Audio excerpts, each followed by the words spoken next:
If you're going to participate in the 3D fractal animation, it'd be good to have a folder for it so we can keep it separate, but it's in our backed up OneDrive. Let's go ahead and make one.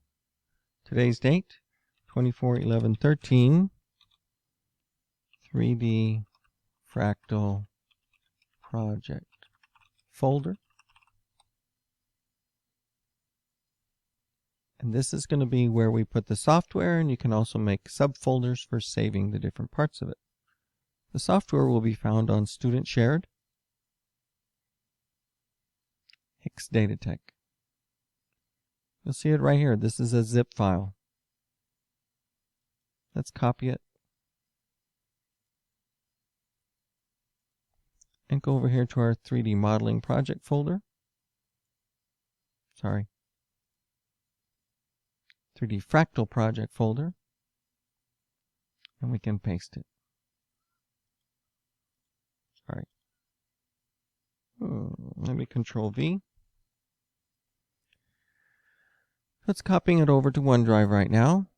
Now this is a zipped up file, so we need what's inside of it to be here so that we can actually use it. If you double click on it, there's another folder. You double click on it, you can see software, but you can't run these from inside the zip file. So this is what I like to do. Just double click on it, copy that folder, go back to your project folder, and paste. So now we have two things that look very similar, but one of them is a file, folder, and the other is a compressed file.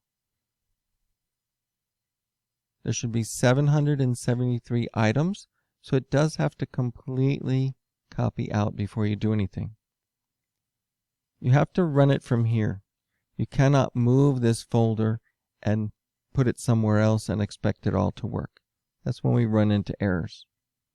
So wherever you unzip it to, that's where it lives. If you want to put it somewhere else, unzip a fresh copy to that new location. And here's the Mandelbulb3D. When you double click on it, it will open up the application. And this is our standard Mandelbulb in 2D with a 3D button that will calculate it.